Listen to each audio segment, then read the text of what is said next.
Let the world hear his voice. பலவீனரை ஆதாயப்படுத்திக் கொள்ளும்படிக்கு பலவீனருக்கு பலவீனனை போலானேன்.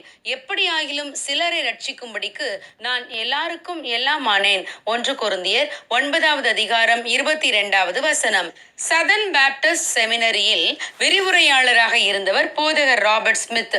அவருடைய வகுப்பில் இறையியல் படித்த ஒரு நல்ல மாணவி ஆப்பிரிக்க தேசத்துக்கு மிஷனரியாகவும் நல்லுறவை வலுப்படுத்தவும் சென்றாள். அவள் அங்கு சென்றிருந்த போது ஒரு நாள் சாப்பிடும் நேரம் வந்தது. அவர்கள் தனக்கு ஒரு தனி தட்டு தருவார்கள் என நினைத்தாள். ஆனால் அப்படி அவளுக்கு கொடுக்கப்படவில்லை. அவர்கள் மேஜை மீது மிகப்பெரிய ஒரு பாத்திரத்தை கொண்டு வந்து வைத்தார்கள். அதற்கு கம்யூனிட்டி போல் என்று பெயர். எல்லாரும் அந்த பாத்திரத்துக்குள் கையை விட்டு எடுத்து சாப்பிட்டார்கள். இந்த மிஷனரி மிகவும் நாகரிகம் நிறைந்த கலாச்சாரத்தில் இருந்து வந்ததால் அந்த பாத்திரத்தில் கைவிட்டு சாப்பிட பயந்தாள். மேலும் அதில் சாப்பிட்டவர்கள் யாரும் கை கழுவி சாப்பிடவில்லை. அந்த மிஷனரிக்கு பாத்திரத்தில் என்ன சாப்பாடு இருக்கிறது என்று கூட தெரியவில்லை. ஆனால் அவளுக்கு ஒன்று புரிந்தது. இந்த ஆப்பிரிக்க மக்களுக்கு தான் பிரசங்கம் செய்து அவர்களுக்கு இயேசுவின் அன்பை அறிவிக்க வேண்டும் என்றால் தான் கண்டிப்பாக அந்த பாத்திரத்தில் கைவிட்டு சாப்பிட்டே ஆக வேண்டும் என்று புரிந்து கொண்டாள். ஆம் பிரியமானவர்களே, இயேசு கிறிஸ்துவும் பரலோக மேன்மையை துறந்து இப்பூமிக்கு வந்து மனிதர்களோடு பழகி அவர்களோடு சாப்பிட்டு அவர்களோடு தங்கினார். நம் பாவங்களை பாராமல் அவர் நம்மை பற்றி கொண்டார்.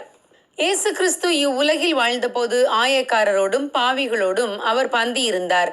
ஆகவே தேவன் அவருக்கு அநேகரை கொள்ளை பொருளாக கொடுத்தார். பேதுரு யூதர்களோடு மட்டும் சாப்பிட்டு அவர்களுக்கு மட்டும் சுவிசேஷம் சொல்லும் வழக்கம் உடையவராய் இருந்தார். ஆனால் தேவன் பேதுருவுக்கு ஒரு தரிசனம் கொடுத்து, தேவன் சுத்தமாக்கினதை நீ அசுத்தம் என்று எண்ணாதே என்று எச்சரித்தார். உடனே பேதுரு எழுந்து அவர் கண்ட தரிசனத்தின்படி ரோம படையின் 100க்கு அதிபதி கொர்நேலியுவின் வீட்டுக்கு சென்றார்.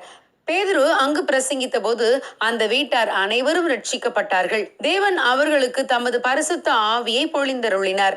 ஆம் பிரியமானவர்களே, இந்த கடைசி நாட்களிலே நாம் மனிதர்களை நேசித்து பின்பு அவர்களுக்கு சுவிசேஷம் அறிவிக்க பழக வேண்டும். அவ்வாறு செய்தால் நாம் அவர்களை ரட்சிப்புக்கு நேராக நடத்த முடியும். ஆகவேதான் பவுல் அப்போஸ்தலன், நான் யூதரை ஆதாயப்படுத்திக் கொள்ளும்படிக்கு யூதருக்கு யூதனை போலவும் நியாயப்பிரமாணத்துக்கு கீழ்ப்பட்டவர்களை ஆதாயப்படுத்திக் கொள்ளும்படிக்கு நியாயப்பிரமாணத்துக்கு கீழ்ப்பட்டவனைப் போலவும் ஆனேன்.